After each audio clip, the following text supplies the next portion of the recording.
When we study probability, we're trying to measure randomness. But before we can calculate a single fraction, we need to map out every single thing that could possibly happen. With probabilities, we do this visually using a Venn diagram. Think of this rectangle as a boundary line around our entire mathematical universe. We call this the sample space or universal set, and it's denoted by a U or an S outside of the rectangle. Every single possible outcome of an experiment lives inside the rectangle. To illustrate this, let's look at an experiment where we roll a fair six-sided die. The possible outcomes are the numbers 1, 2, 3, 4, 5, and 6.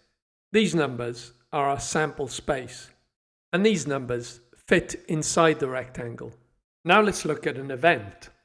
An event is simply a specific condition or a collection of outcomes that we want to track.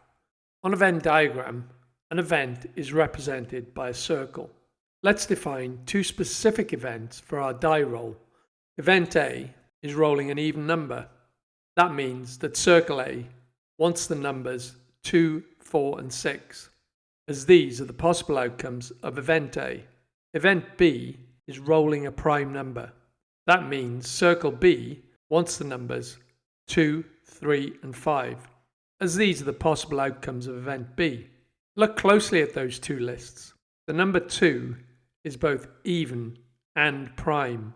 It satisfies both conditions simultaneously. If we put it in circle A, we lie about circle B. If we put it in circle B, we lie about circle A. This is why the circles must overlap.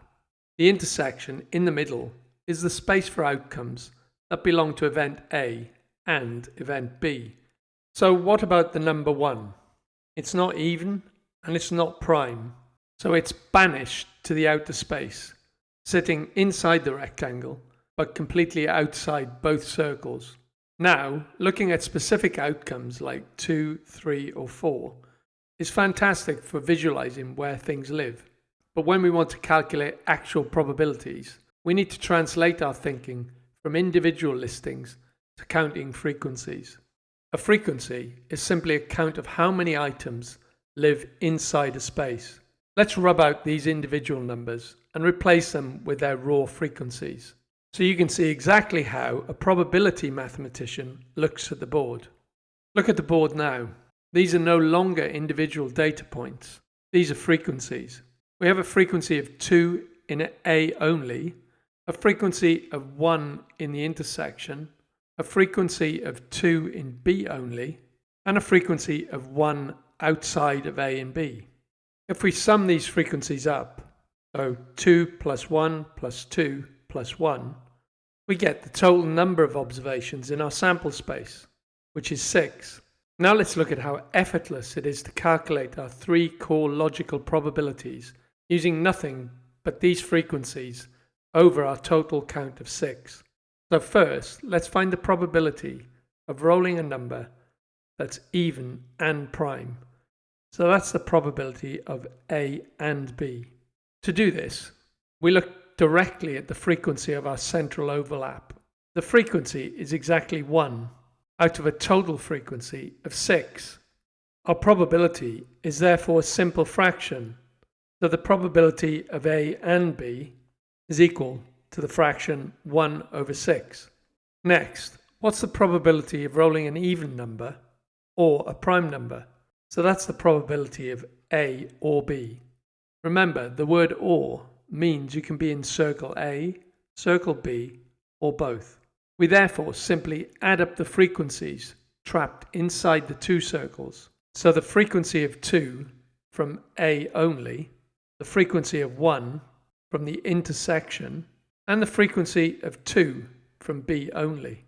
This frequency of 5 out of our total frequency of 6 gives us the probability of A or B is equal to the fraction 5 over 6. Now let's look at the probability of finding not A. So rolling a number that is not even.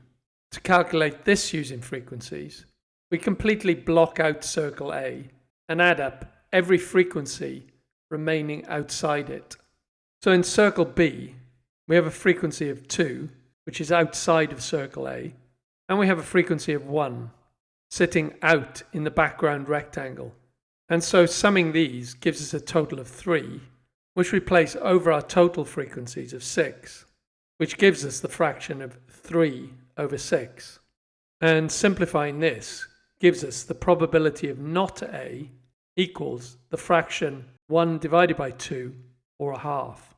And so by shifting from listing elements to tracking strict frequencies, finding any probability on a Venn diagram becomes a mechanical process of adding up the counts in your target zones. But what happens if two events can never ever happen at the same time? So let's say when we roll a dice just once, event A is rolling a 4 and event B is rolling a 5. Can a single die roll show a number that is 4 and 5? No, it's physically impossible. In probability, we call these mutually exclusive events. Mutually exclusive means they exclude each other. If one happens, the other cannot. And so visually, their circles do not touch, and therefore there is no overlap. And so the frequency of outcomes in A and B is exactly 0. And so the probability of A and B is 0. If you'd like to support the channel, you can now become a member to get early access to every video.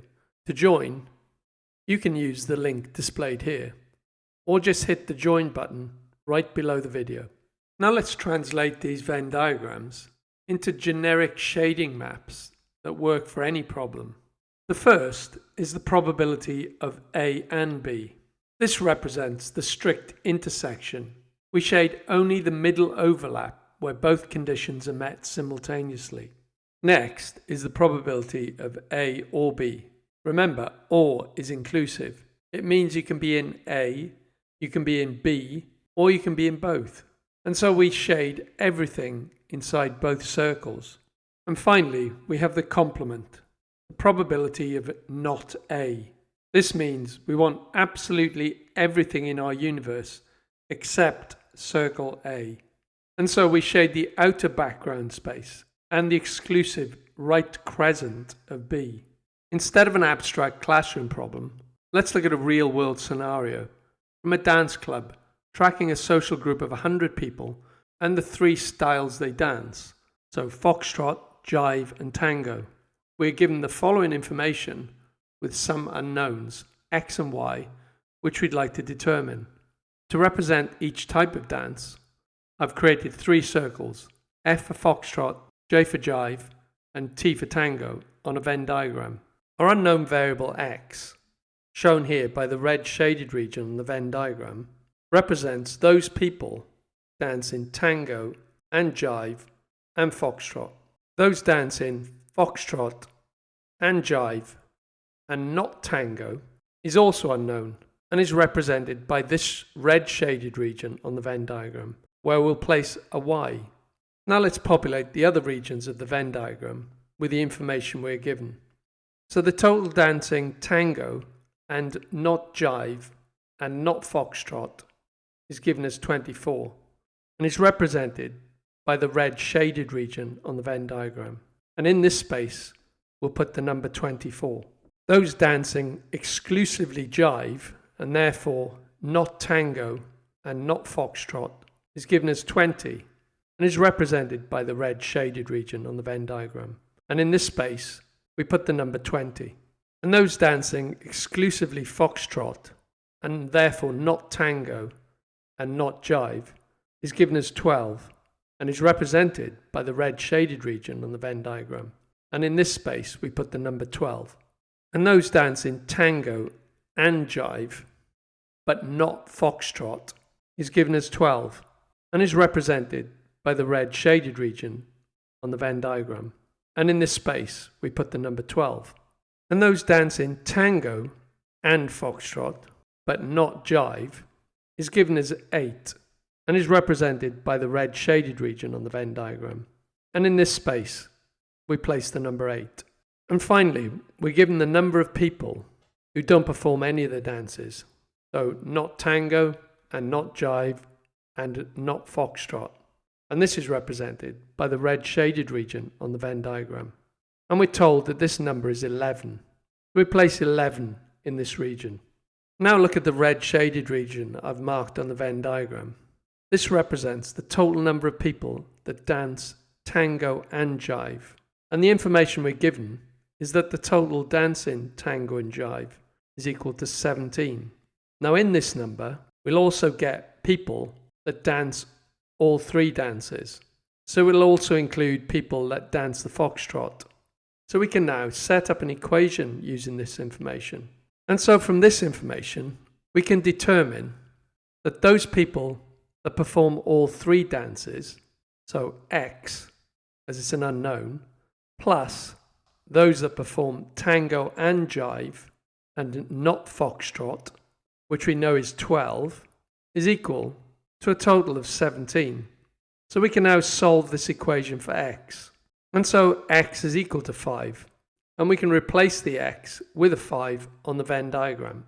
We're also told that those people dancing Jive and Foxtrot is equal to 13. And this is represented by the red region on the Venn diagram.